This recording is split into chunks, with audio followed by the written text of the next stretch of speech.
अस्सलामुअलैकुम वरहमतुल्लाहि वबरकातुहू।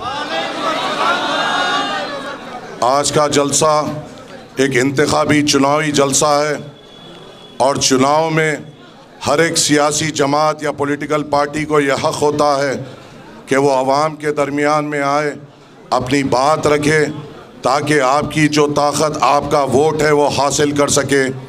हर एक सियासी जमात अपनी अपनी बात लेकर आपके दरमियान में आती है। हर एक सियासी जमात जब भी ऐसा स्टेज सजाती है तो हथेली में जन्नत बताती है, हमारे क़दमों में तारे तोड़ने की बात करती है।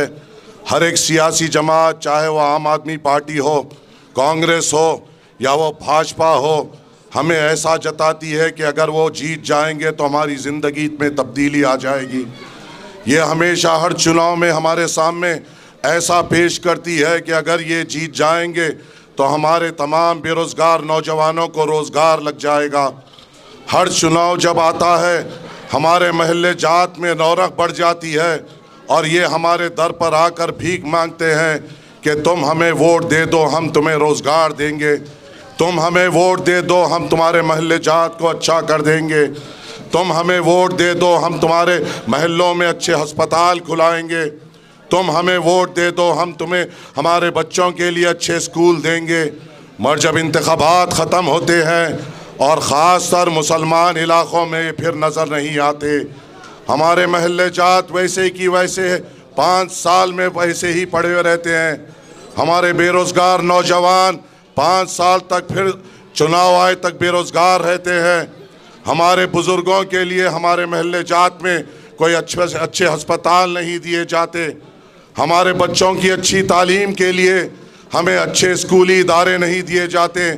मगर फिर जब 5 साल के बाद चुनाव आता है, वही भीख मांगते हुए, वही हाथ में भीख का कटोरा लेते हुए हमारे दरों पर आते हैं कि आप हमें वोट दे दीजिए। ये लोग कौन है? सालों से मैं यहाँ पर एक बात कहता हूँ, मेरे बुज़ुर्गों, मैं आपसे शुरू करता हूँ, आपके सामने बात रखते हुए आगे बढ़ता हूँ और फिर मैं बताता हूँ मजलिस हमारे लिए ज़रूरी क्यों है। मैं यहाँ पे बहसत एक नौजवान ठहरे हुआ हूँ। ऐ मेरे बुज़ुर्गों, ऐ मेरे इज़्ज़तदार बुज़ुर्गों, कब मुझे ये तो बता दो, क्या हमने कभी फ़िरक़ा परस्ती का साथ दिया?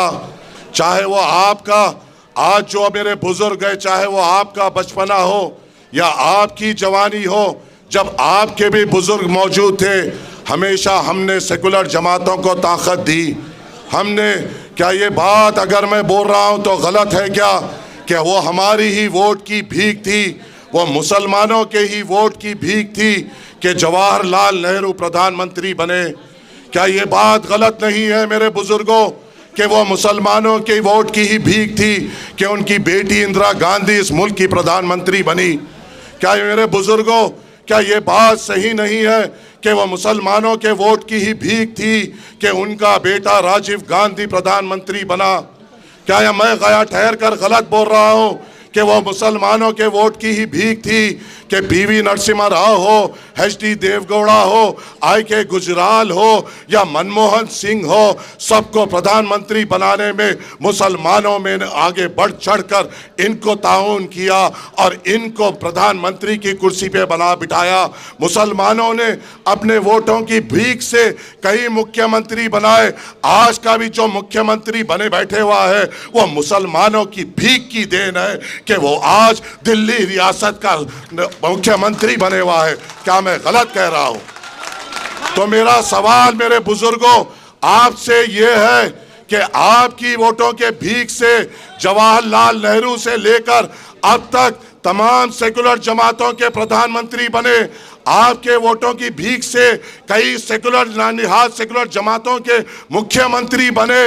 उनकी जिंदगी तब्दील हो गई, उनके बच्चों का मुस्तकबिल बदल गया। हमारे महल्ले जात क्यों नहीं बदले? हमारे महल्ले जात वहीं के वहीं क्यों रहे? हमारे वोटों से इनकी पार्टी मुस्तकबिल के आगे बढ़ते गई और हमें हमेशा फ़िरक़ा परस्ती का सामना करना पड़ा, फिसाद का सामना हम पे करना पड़ा। यतीम किसी के बच्चे हुए तो हमारे हुए, बेवा किसी की बहन हुई तो हमारी हुई, घर किसका उजड़ा तो हमारा उजड़ा, बेरोजगारी किसका मुकद्दर बनी, हमारा बनी, महल्ले जात जिसके महल्लों में धूल उड़ती है वो हमारी उड़ती है। सबसे ज्यादा जेल में कौन है, हम है। सबसे ज्यादा जिसकी इबादत गांव पे हमला होता है कौन है, वो हम है। वो सबसे ज्यादा कौन है जिसके दाढ़ी को पकड़ के मारा जाता है, वो हम है। वो सबसे ज्यादा कौन है जिसकी टोपी को हाथ से मारकर गिराकर उसको लहूलुहान किया जाता है, वो हम है। हर तरफ जुल्म हम पर होता है, और जब वोट मांगने आते हैं ये सेकुलर जमातें हमें बीजेपी का खौफ बताते हुए ये कहते हैं कि तुम फिक्र मत करो, बीजेपी का मुकाबला हम करेंगे, तुम्हारी हिफाजत हम करेंगे। क्या इन्होंने कभी हमारी हिफाजत की, ये सवाल आपके सामने रखता हूं।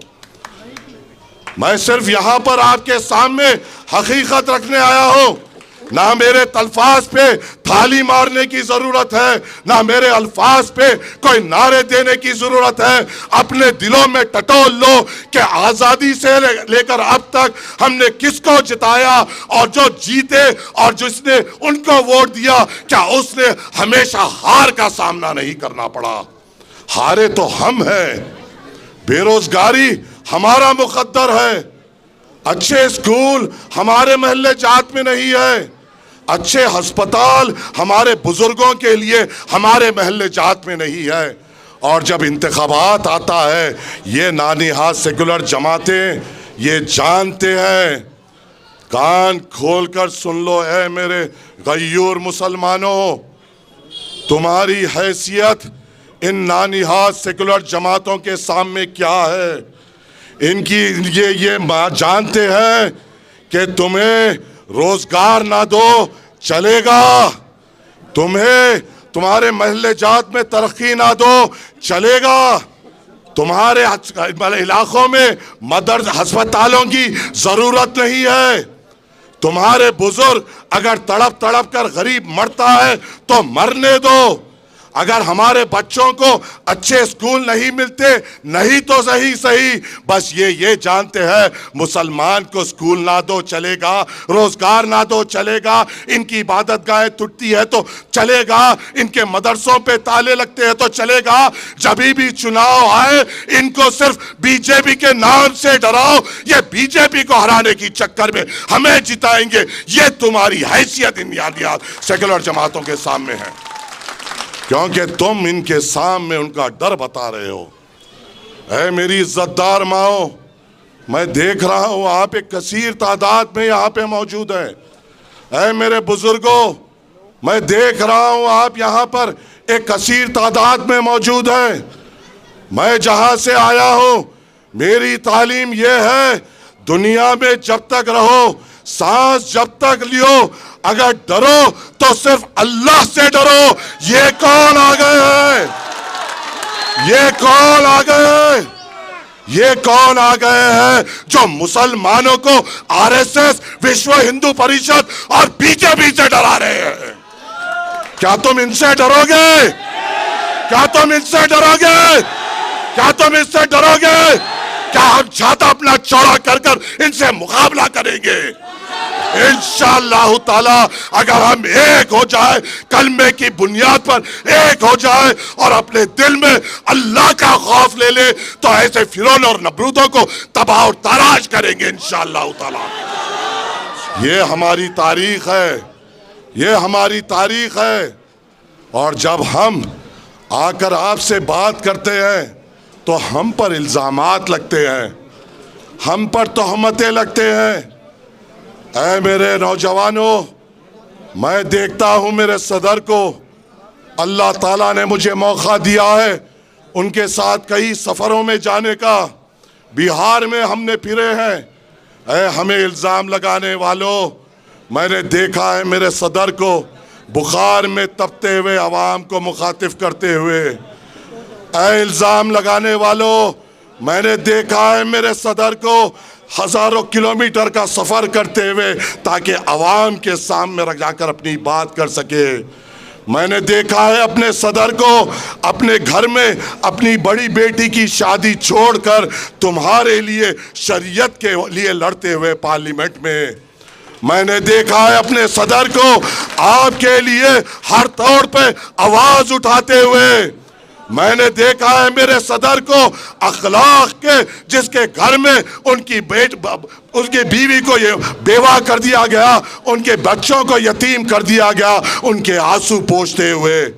मैंने देखा है मेरे सदर को नजीब के लिए आवाज उठाते हुए। मैंने देखा है मेरे सदर को जो हाफिज जुनैद, जो एक हाफिज कुरान था, यूपी से दिल्ली रमजान की ईद की खरीदारी करने आया था, जब वापस जा रहा था उसके छाते को खंजरों से मार मार कर छन्नी कर दिया गया, उसके माँ के कोख उजाड़ दी गई, उसके बाप के कांधे पे दुनिया का सबसे बड़ा बोझ डाल दिया गया। मैंने देखा है मेरे सदर को उसकी आवाज बुलंद करते हुए। और ये सूरत से शक्ति कपूर दिखने वाले, हाँ, अब तू बोलेगा, अब तू असदुद्दीन अवैसी साहब के खिलाफ बोलेगा। वक्फ बोर्ड के जमीनों पे जीने वाले शक्ति कपूर, अरे बट्टे बाज चोर, हमारी औकाफी जायदादों पे अपने घर को, अपनी औलाद की परवरिश करने वाले हमको बोलेगा। तेरी हैसियत, तेरी औकात मेरे सदर के जूती बराबर नहीं है, तो हमें बोलेगा। मैं यहां पर ठहर कर ये कह सकता हूं, मेरा सदर मर्द मुजाहिद है, मेरा सदर अपनी कौम पे मरना जानता है, मेरा सदर आपके ऊपर निछावर करना जानता है। तो क्या तू अपने स्टेज पे ठहरते हुए कह सकता है कि तेरा सदर मुसलमानों पे मर सकता है? कहेगा? कहेगा? है तेरे में हिम्मत बोलने की? तेरे सदर ने ये कहा था कि राम मंदिर बना, मेरे दिल को सुकून हुआ, ये तेरा सदर है। मेरे सदर ने कहा था या बाबरी मस्जिद जहां थी वही रहेगी सूबे क़यामत तक। तेरे सदर ने यह भी कहा था कि मैं यहां से हिंदुओं को पैसे दूंगा राम मंदिर जाने के लिए। तेरे सदर ने हमारी तबलीगी जमात पर इल्जाम लगाया था।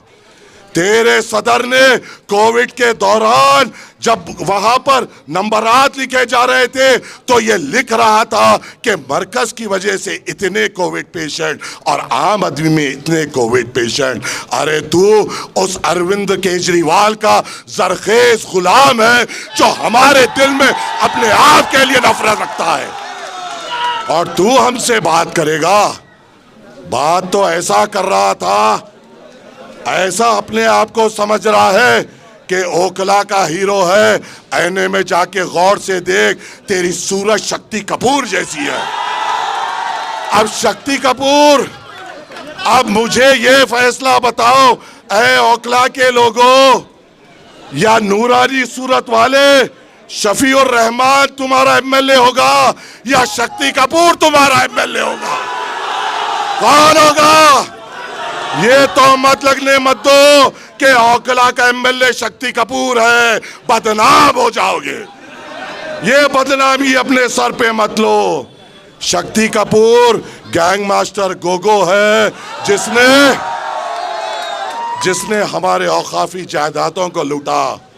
ऐ शक्ति कपूर, अगले बार तू जब खिताब करेगा तो ये जरूर करना, अपने अल्फाज कुछ भी निकलने से पहले, ऐ शक्ति कपूर, तू पहले अपनी बैंक की किताब दे, फिर वक्फ बोर्ड का हिसाब दे, फिर हमसे बात कर। तेरी बैंक का किताब अवाम के सामने रख, तेरे अफराजे खानदान के बैंक की किताब अवाम के सामने रख। औकाफी जमीन जो तूने बेचे, औकाफी जमीन वो होते हैं जो मुसलमान अल्लाह की राह में देता है, अल्लाह के तरफ अपनी जायदाद पेश करता है। जो अल्लाह की जायदाद को लूट लिया वो आपका एमएलए कैसा होगा? कैसा होगा? क्या यह होने देंगे? क्या ये होने देंगे? क्या ये तुम होने दोगे? याद रखो, हैदराबाद हिंदुस्तान का एक एक मुसलमान ओखला के तरफ देखेगा कि तुमसे यहां से कौन जीतेगा, या एक वो जीतेगा जिसने कौम के लिए जेल की सोबतें बर्दाश्त की, या वो जीतेगा जिसने अल्लाह की जायदादें लूटी। ये आपके तरफ नजर है, ये आपके तरफ नजर है। हम पर इल्जाम, हम पर तोहमत। अरे यहां पे मेरी बहन बैठी हुई है, क्या तुम्हें मेरी बहन के आंसू दिखाई नहीं देते? क्या मेरी बहन के बच्चों के तड़प तुम्हें दिखाई नहीं देती? 5 साल से जेल की सोबत बर्दाश्त कर रहा है मेरा मर्द मुजाहिद। 5 साल से अपने हाथों से अपने बच्चों को ठीक तरीके से गले नहीं लगा पाया। 5 साल से अपने शरीके हयात के साथ बैठकर अच्छी बात नहीं कर पाया। 5 साल से उन जेलों में, उन चार दीवारियों में बैठा है। किसके लिए? आपके लिए ही तो ना। क्या वो वक्फ बोर्ड के लिए अंदर गए थे? वो तो उसके लिए अंदर गए थे जब हमारे मुल्क में हमारी शिनाख्त को मिटाने की कोशिश की गई।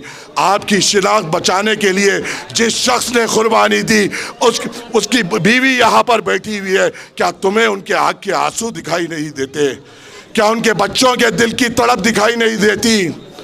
और ये कहता है कि मुझे वोट दो। अरे तू 2 महीने में चोरी के इल्जाम में अंदर बाहर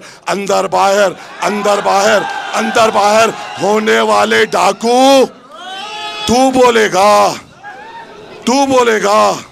अगर शफीकुर रहमान जेल से बाहर रहते, खुदा की कसम तेरी जमानत नहीं बच पाती इंशाअल्लाह ताला। मुझे यकीन है। ऐ ओखला के मुसलमानों, याद रखो, इस मुल्क के हालात नाजुक है। दिल्ली में कई सीटें हैं, हम हर सीट पे मुकाबला नहीं कर रहे हैं, हम सिर्फ 2 सीट पे मुकाबला कर रहे हैं। मकसद क्या है? क्या हम 2 सीट से हुकूमत बना पाएंगे? क्या हम 2 सीट जीत जाएंगे तो क्या हमारा मिनिस्टर होगा? मकसद ये है कि 2 तो हो जो हमारी बात कर सके। मकसद ये है कोई तो हो जहां पे उठकर उस ऐवान असेंबली में मुसलमान लफ्ज इस्तेमाल कर सके। कोई तो हो जो ये कह सके कि मेरे मुसलमान नौजवानों का रोजगार के लिए क्या। कोई तो हो जो ये कह सके उन वक्त के हुक्मरानों के आंखों में आके डालकर मेरी इबादत गाहों पे आने की जुर्रत ना करना। कोई तो हो जो उस ऐवान असेंबली में ये कहे कि मेरे महल्ले की हिफाजत मेरी जिम्मेदारी है। कोई तो हो जो ये कहे कि मेरे महल्ले जात में हमारे बुजुर्गों के लिए अच्छे अस्पताल की जरूरत है। कोई तो हो जो ये कह सके कि हमारी खवातीनों के लिए अच्छे स्कूलों की जरूरत है। कौन है जो ये बोल सकता है? सब तो जरखेज गुलाम है। कहने वाला शक्ति कपूर ये भी कह रहा था, कहने वाला शक्ति कपूर ये भी कह रहा था कि क्या हुआ मुख्तार अंसारी साहब का नाम लेते हुए, शहाबुद्दीन साहब का नाम लेते हुए, ऐ कमजोर, ऐ बुज़दिल, ऐ अरविंद केजरीवाल के दर के गुलाम, कहाँ थी तेरी हिम्मत जब शहाबुद्दीन साहब की मैयत एम्स में पड़ी हुई थी? क्या तू गया था या आका के इशारे के लिए रुके हुआ था? जब लाश यहाँ आती तुझे जाने की हिम्मत नहीं हुई और ये कहता है ये लोग मर गए मैं जिंदा हूं, तू उनके मुकाबले का है। अरे वो मिसाल कायम किए, तूने भी मिसाल कायम की लूटने की, तूने भी मिसाल कायम की अपने तिजोरियां भरने की। कहता है मैं एक आवाज हूं। कहाँ थी तेरी आवाज जब अरविंद केजरीवाल ये कह रहा था कि मुसलमानों के तरफ से क्यों कोविड फैल रहा है? कहाँ थी तेरी आवाज जब मरकज पे तेरा सदर बार बार तोहमत लगा रहा था? मोदी लगाने से पहले, अमित शाह बोलने से पहले, मोहन भागवत बोलने से पहले मुसलमानों पे अगर किसी ने इल्जाम लगाया तो वो ये अरविंद केजरीवाल है, जिसको आज मुसलमान ये समझ रहा है कि इसको जिताएंगे तो बीजेपी हारेगी। ऐ मेरे मुसलमानों, क्या फिरौन को हराने के लिए नमरूद को जिताओगे? क्या फिरौन को हराने के लिए नमरूद को जिताओगे? क्या फिरौन को हराने के लिए नमरूद को जिताओगे? चाहे वो जीते या वो जीते, नुकसान तो हमारा होगा ना, कत्ल तो हमारा होगा ना, दाढ़ी तो हमारी पकड़े जाएगी ना, टोपी तो हमारी उछाले जाएगी, मदरसे तो हमारे बंद किए जाएंगे, मरकज पे तो चाहे वो रो या ये रो, दोनों भी इल्जाम लगाएंगे।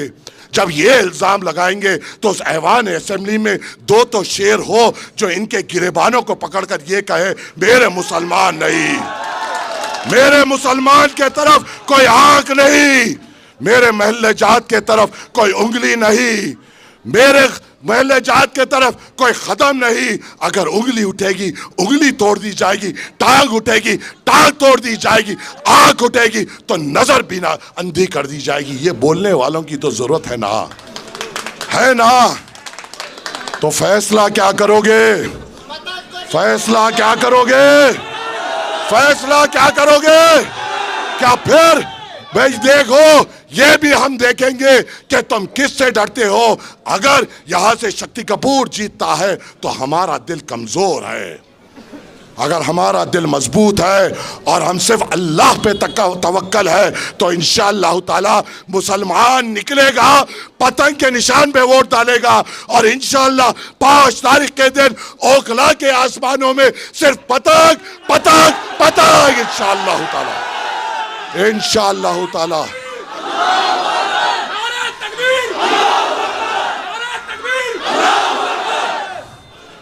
असदुद्दीन अवैसी साहब का पैगाम लेकर आया हूं, असदुद्दीन अवैसी साहब का झंडा लेकर आया हूं, असदुद्दीन अवैसी साहब का चेहरा लेकर आया हूं, उस आदमी की आवाज बुलंद करने की दरख्वास्त करने आया हूं जिसने उस ऐवान पार्लियामेंट में ठहर कर CA NRC का बिल फाड़ा था।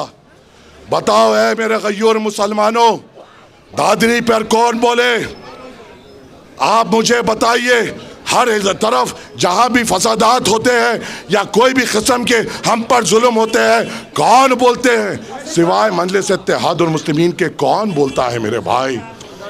और जब हम यहाँ पर आते हैं तो ये कहते हैं अरे इनको मत देखो न तो बीजेपी जीत जाएगी।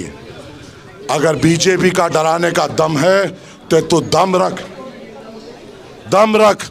और मजलिस इत्तेहादुल मुस्लिमीन आपकी अपनी जमात है, आपकी अपनी ताकत है और इसको ताकतवर करना, मजलिस इत्तेहादुल मुस्लिमीन को मजबूत करना आपकी जिम्मेदारी है।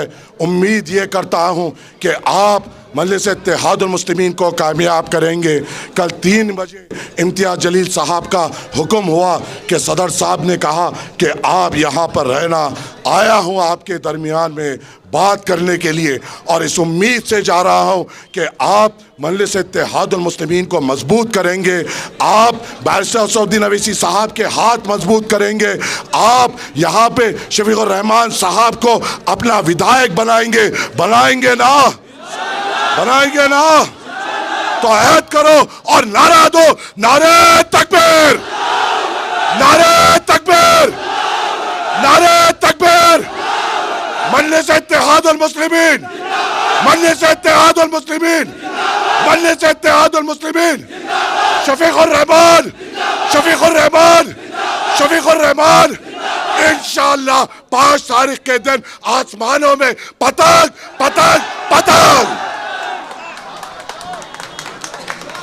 बहुत खूब।